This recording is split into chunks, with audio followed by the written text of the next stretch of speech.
नमस्कार, मैं हूं आपके साथ आस्था कौशिक।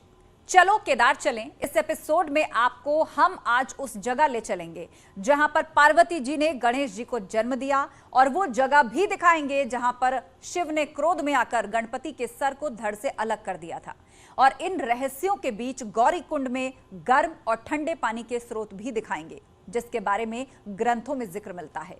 तो चलिए केदार चलें।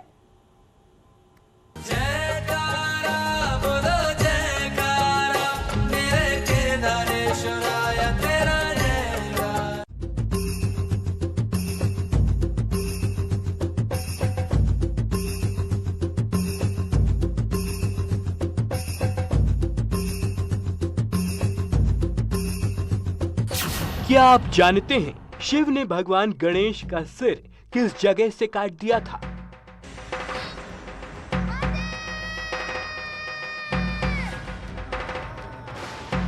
क्या आपको पता है शिव को पाने के लिए पार्वती ने कहां पर तपस्या की थी? क्या आप जानते हैं कि शिव ने पार्वती के साथ कहां पर 7 फेरे लिए? बॉलीवुड की फिल्मों में और धार्मिक सीरियलों में आपने ये रहस्यमयी कहानियों को देखा होगा, किताबों में पढ़ा भी होगा। गूगल पर सर्च करेंगे तो उन जगहों के नाम मिल जाएंगे, लेकिन आज हम आपको उन सभी जगहों पर लेकर चलेंगे। केदारनाथ की यात्रा के बीच आपको शिव की वो कहानियां बताएंगे और उन जगहों की तस्वीरें दिखाएंगे जिन्हें देखकर आप भी यहाँ पर आना चाहेंगे। न्यूज़ 18 पर केदारनाथ की यात्रा की इस कड़ी में सबसे पहले आपको लेकर चलते हैं जहां पर शिव को पाने के लिए पार्वती ने तप किया। सोनप्रयाग से आगे बढ़ेंगे तो करीब 6 किलोमीटर चलने के बाद गौरी कुंड पड़ाव पर पहुंचेंगे। 1950 मीटर की ऊंचाई पर गौरी कुंड है। यहाँ पर नीचे नदी बहती है तो बगल में गर्म कुंड भी है। केदारनाथ यात्री इस गर्म कुंड में स्नान कर आगे की यात्रा शुरू करते हैं। गौरी कुंड परिसर में पहुंच गए हैं हम। आज हम आपको बताएंगे गौरी कुंड की धार्मिक और पौराणिक मान्यताएं। गौरी कुंड को लेकर 2 प्रकार की कथाएं प्रचलित हैं। एक कथा ये कि माता पार्वती ने भगवान शिव को पति के रूप में प्राप्त करने के लिए यहीं पर बैठकर कई वर्षों तक तप किया था। तब जाकर भगवान शिव प्रसन्न हुए और माता पार्वती भगवान शिव का विवाह हुआ। एक दूसरी कथा यह है कि माता पार्वती ने यहीं पर भगवान गणेश की उत्पत्ति की थी और भगवान शिव ने इसी जगह पर गणेश जी का मस्तक धड़ से अलग कर दिया था। केदारनाथ यात्रा पर निकली हमारी टीम गौरी कुंड में ये समझना चाहती थी कि आखिर में वो जगह कहां पर है जहां पर मां पार्वती ने शिव को पाने के लिए तप किया था। किस जगह पर गणपति पैदा हुए और फिर शिव ने क्रोध में आकर कहां पर उनका सिर धड़ से अलग कर दिया। इन सवालों को खोजते हुए हम गौरी कुंड के मंदिर के अंदर दाखिल हुए। गौरी माई मंदिर के बाहर ढोल नगाड़े बज रहे थे। देखने में मंदिर छोटा था, लेकिन धार्मिक ग्रंथों में इस जगह की महिमा का बहुत बखान मिलता है। तो गौरी कुंड परिसर में ही मां गौरी का मंदिर है, माता पार्वती जी ने कहा जाता है। और उसी मंदिर के ठीक सामने उमापति महादेव का भी मंदिर है, जहां पर वो शिला रूप में विराजमान है। कहा जाता है कि माता गौरी ने यहीं पर कई वर्षों तक तप किया था, इसी शिला रूप भगवान शिव की प्रतिमा के सामने, और उसके बाद भगवान शिव उनकी पूजा से प्रसन्न हुए थे। पार्वती ने इस शिला को शिव मान लिया था। उन्हें विश्वास था कि एक न एक दिन महादेव जरूर मिलेंगे। यहाँ पर हजारों वर्ष माता ने तपस्या करके भगवान शंकर को प्राप्त किया था, और प्राप्त करने के बाद यहाँ पर ये शिला जो है ये माता शंकर भगवान का शयन कक्ष है। यहाँ पर हजारों साल से, जब से 5000 वर्ष का रिकॉर्ड है, उससे पहले कब से है, यहाँ पर माता जी और बाबा का शयन कक्ष है और यहाँ पर शयन करते थे। मंदाकिनी नदी के तट पर स्थित गौरी कुंड में एक तप्त कुंड भी है। मान्यता है कि जब पार्वती यहाँ पर तपस्या करती थी तो इस गर्म कुंड में स्नान करती थी। हालांकि असली गर्म कुंड का अभी निर्माण चल रहा है। जिस गौरी कुंड की कहानी आज हम आपको बता रहे हैं, उसी गौरी कुंड के पास हम पहुंच चुके हैं। आप ये देख सकते हैं ये गौरी कुंड है जिसका पुनर्निर्माण किया जा रहा है। दरअसल साल 2013 की आपदा के दौरान ये गौरी कुंड क्षतिग्रस्त हो गया था, उसके बाद इसे एक बार फिर से बनाया जा रहा है। इसको लेकर रहस्य यह है कि यहाँ पर पानी आता कहां से है। कहा जाता है कि पहाड़ों से स्वतः पानी अपने आप आता है और ये आदि अनादि काल से होता आ रहा है। माता पार्वती इसी कुंड में स्नान किया करती थी, ये यहाँ की धार्मिक मान्यता है। लिहाजा जो भी श्रद्धालु केदारनाथ धाम की यात्रा पर आते हैं वो गौरी कुंड जरूर आते हैं, यहाँ पर आकर स्नान करते हैं, माता पार्वती का दर्शन करते हैं, उनकी पूजा अर्चना करते हैं और उनका आशीर्वाद प्राप्त कर यहाँ से अपनी यात्रा को आगे बढ़ाते हैं। इस कुंड के रहस्य को और ठीक से समझने के लिए हमने केदारनाथ के तीर्थ पुरोहित से बातचीत की। उन्होंने हमें बताया कि ठंड हो या गर्मी का मौसम, पार्वती ने हर कठिन परिस्थिति में रहकर शिव को पाने का तप किया था और इसी कुंड में स्नान करने से पहले उन्होंने गणेश जी को पैदा किया था और द्वार पर उन्हें रखवाली करने के लिए खड़ा कर दिया था। कुंड की ये मान्यता है कि माता पार्वती जब दक्ष प्रजापति के यज्ञ कुंड में जब सती जी सती हुई थी, उसके बाद राजा हिमांचल के घर में जन्म लेकर के और शंकर जी को वर प्राप्त करने के लिए उन्होंने इसी स्थान पर हजारों वर्ष तपस्या करी थी। और इस कुंड में जो है माँ पार्वती ने स्नान किया था। अपने बदन के मैल के द्वारा गणेश जी को उत्पन्न करके द्वारपाल के रूप में रखा था। बाद में इसी स्थान पर गणेश जी का सिर काट के हाथी का सिर लगाया गया था। ये वो स्थान है।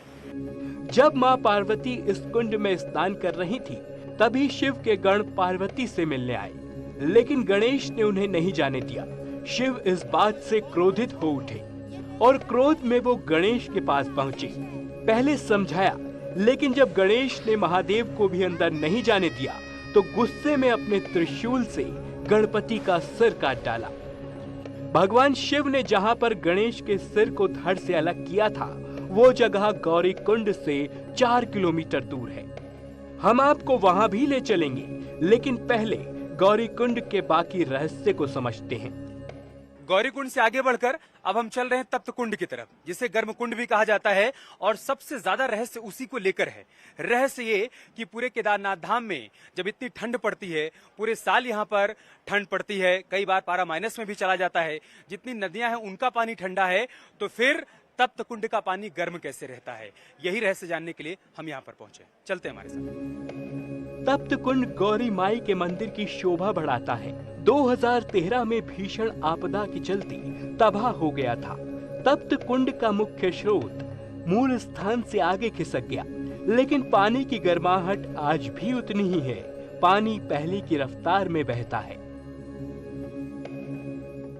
इधर देखिए मंदाकिनी नदी बह रही है, जिसका पानी बहुत ही ठंडा है। लोग यहाँ पर भी स्नान कर रहे हैं। ऐसी मान्यता है कि तप्त कुंड में स्नान करने से पहले आप यहाँ पर आकर मां मंदाकिनी में स्नान करिए, उसके बाद तप्त कुंड में स्नान करिए। अब हम आपको वो तप्त कुंड दिखाना चाहेंगे जिसको लेकर सबसे ज्यादा रहस्य है। आप ये देखिए, यही वो तप्त कुंड है, गर्म कुंड है, जहाँ पर लोग स्नान करने के लिए आते हैं और लोगों के मन में इस बात को लेकर कौतूहल रहता है कि इतनी ठंड के बीच इस कुंड का पानी गर्म कैसे रहता है। आप ये देखिए, ये लोग यहाँ पर इस गर्म पानी में स्नान कर रहे हैं और इससे जो भाप निकल रही है उससे आप अंदाजा लगा सकते हैं कि इस कुंड का पानी कितना गर्म होगा। तब कुंड का तापमान 7 से लेकर 10 डिग्री तक बढ़ गया है। पहले 45 से 48 डिग्री के बीच रहता था, जो अब 55 डिग्री के करीब है। वहीं स्रोत के बहाव में भी बढ़ोतरी हुई है। पहले 40 से 60 एलपीएम पानी बहता था, लेकिन अब 80 एलपीएम पर जा पहुंचा है। जैसे लोगों के लिए कौतूहल और आश्चर्य का विषय है कि तप्त कुंड का पानी गर्म कैसे रहता है, वैसे ही आश्चर्य का विषय हमारे लिए भी है और हम चाहते हैं कि हमारे जरिए आप ये जान पाएं कि तप्त कुंड का पानी कैसे गर्म रहता है और कितना गर्म रहता है। तो हम भी चलेंगे नीचे और जानेंगे कि पानी कितना गर्म है और इस पानी के गर्म होने के पीछे का कारण क्या है। तो चलिए हमारे साथ नीचे तक चलते हैं। हमें सॉक्स भी उतारना पड़ेगा। चल रहे हैं हम नीचे की तरफ और देखते हैं कि पानी कितना गर्म है।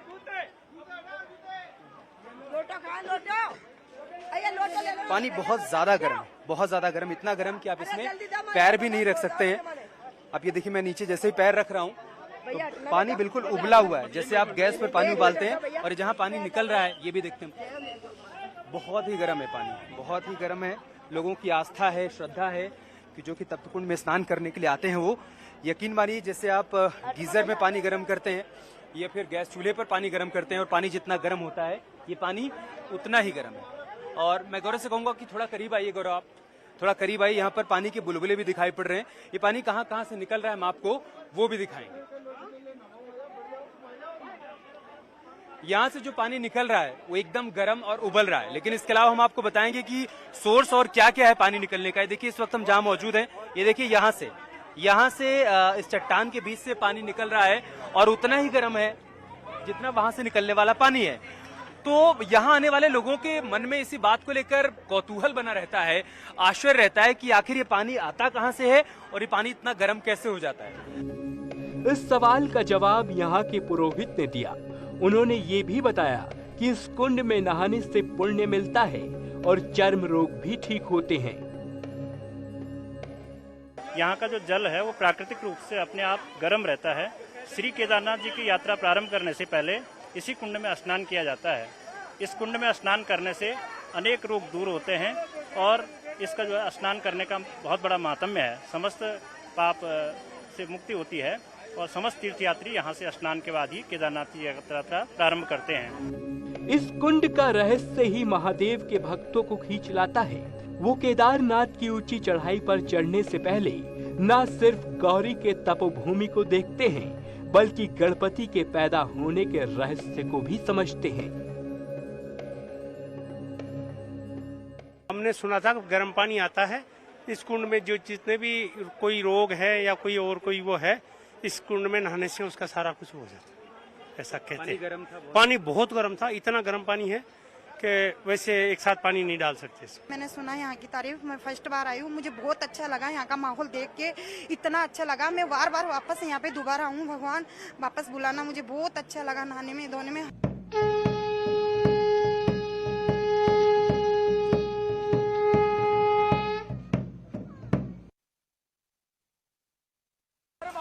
हर हर महादेव, हर हर महादेव, हर हर महादेव।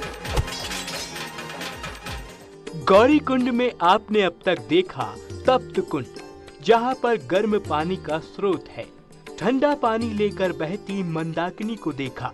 उस पवित्र तपोस्थल को भी देखा, जहाँ पर पार्वती ने शिव को पाने के लिए तपस्या की थी। उस कुंड को भी देखा, जहाँ पर स्नान करने से पहले पार्वती ने गणपति को पैदा किया। लेकिन बहुत से लोग उस जगह को नहीं जानते हैं, जहाँ पर गणपति के सिर को शिव ने धड़ से अलग कर दिया था। उस जगह पहुँचने के लिए ये समझना जरूरी है कि जब शिव और पार्वती का मिलन हो गया तो दोनों ने कहां पर शादी रचाई। उस जगह का दर्शन करने के लिए आपको सोनप्रयाग जाना होगा। गौरकुंड से सोनप्रयाग की दूरी 6 किलोमीटर है और सोनप्रयाग से त्रियुगी नारायण मंदिर की दूरी 12 किलोमीटर है। त्रियुगी नारायण मंदिर का ये अग्निकुंड ही शिव पार्वती की शादी का साक्षी है। यहीं पर भगवान विष्णु की मौजूदगी में शिव पार्वती ने 7 फेरे लिए थे।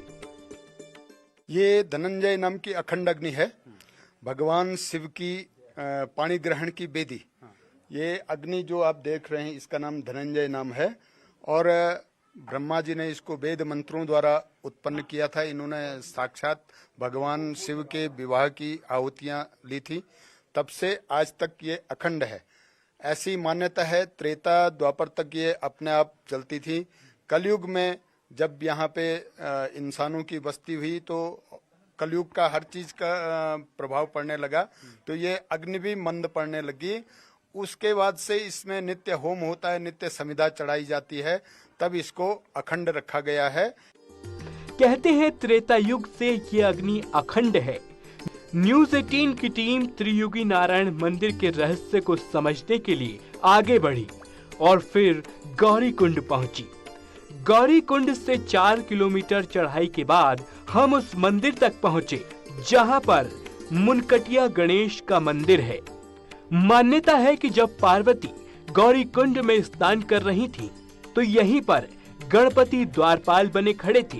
इसी रास्ते से भगवान शिव के गण आना चाहते थे, लेकिन गणपति ने उन्हें जाने से रोक लिया और फिर क्रोध में आकर शिव ने यहीं पर गणेश के सिर को धड़ से अलग कर दिया।